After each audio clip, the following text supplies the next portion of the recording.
Hey y'all, welcome back to my channel. My name is Jupiter James, where I do what I want, when I want, and today we are gonna get into the moon. This is the second part to my in-depth planetary series, and this is where we're gonna unpack the emotional, nurturing, sensitive sign or planet of the moon. So, with the moon, this is the counterpart to the sun. This is where the hidden aspects of a person or a soul is. Whenever I see moon in the birth chart, this is gonna be where where the soul feels, or where the emotional nature is caught up in their lives. And so, you know, in mythology, moon is connected to Selene, or the mother, or, you know, Hera. I like to connect moon to Hera. You know, Hera, the goddess, where she was the mother, you know, she was the mother of the gods. And so with moon also rules the sign of Cancer. It also rules the 4th house within a birth chart. And again, wherever moon is in the birth chart, it's gonna show where the emotional faculties of the soul is. And so say moon is in the 8th house, this person feels at home and is comforted by occult things and transformation and intense situations. Or if it's in the 1st house, this person, how they come off is going to be very nurturing and healing. And so with that, this could also lend qualities of very psychic things. Like this person is probably very psychic, or it's the moon connects us to the emotional depths of things, and it's also very cyclical. The moon changes and it goes through phases. You know how they say phases of the moon, right? Every time we look at the night sky and we see the moon, we see that it's always in a different phase. And so again, where you would see moon in a birth chart would indicate where these things could waver. One day they could feel like a moon in Leo, say like a moon in Leo, right?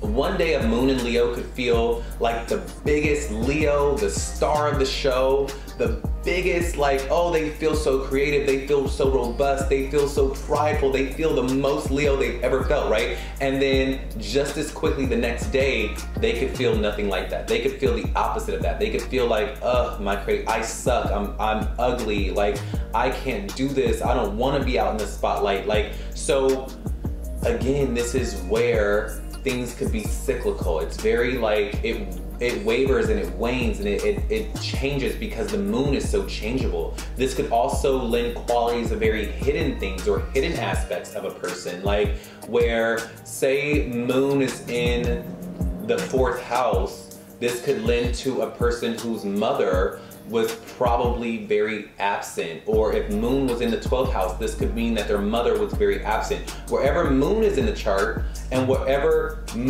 sign the moon is in, is also indicative of how the mother treated that person. So with moon in Leo, say again, with moon in Leo, this meant that the mother that they grew up with probably gave them a lot of praise. Their mother made them feel like they were the star of the show. Their mother made them the center of attention. Their mother would hail all the creative abilities that this child had, and probably would show this child off and want to show this child off, and is always like, oh my God, my child's a star. Like, oh my God, everybody look at my child. Like, that is what a moon in Leo person's mother would be like, is because their mother would also have those qualities as well of being kind of the center of attention, or very beautiful or magnetic. Now, on the opposite end, would say like if the person in the birth chart had a moon in Aquarius, this could mean that their mother was emotionally vacant, emotionally absent. Like, sure, the mom was there, but the mom was probably very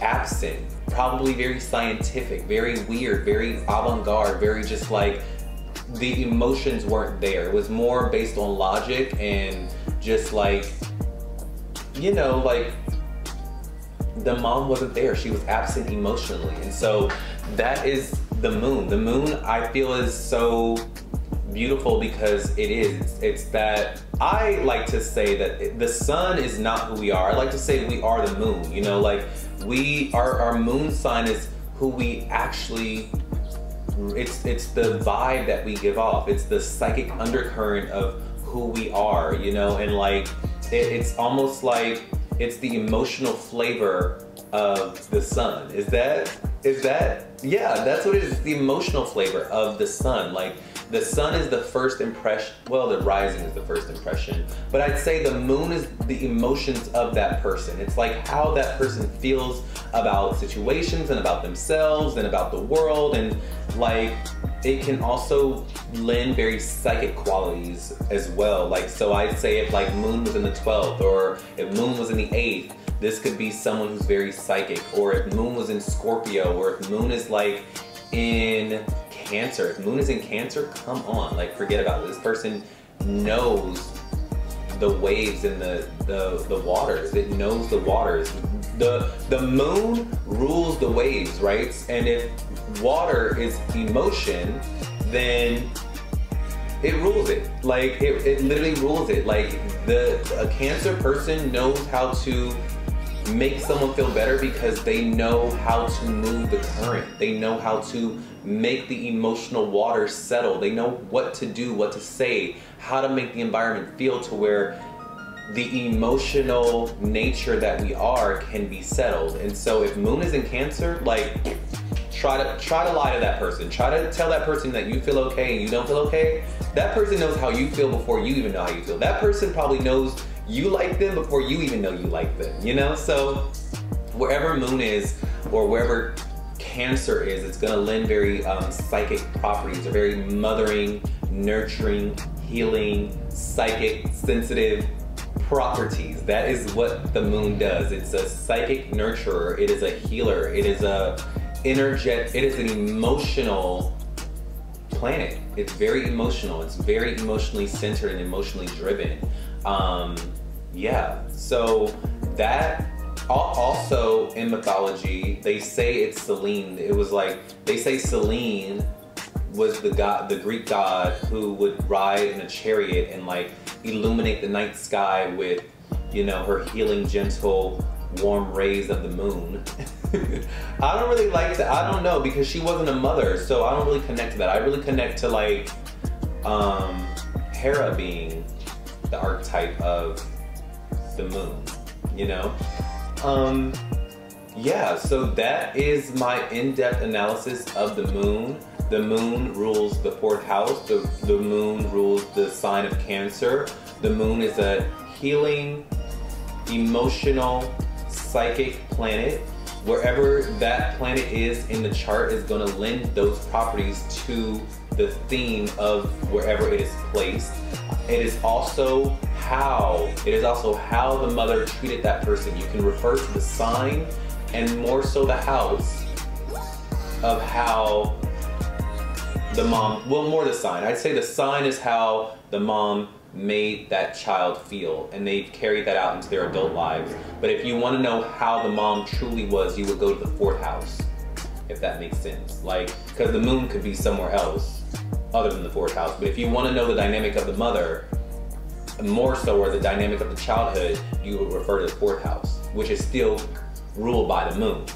So yeah, that was my in-depth moon analysis.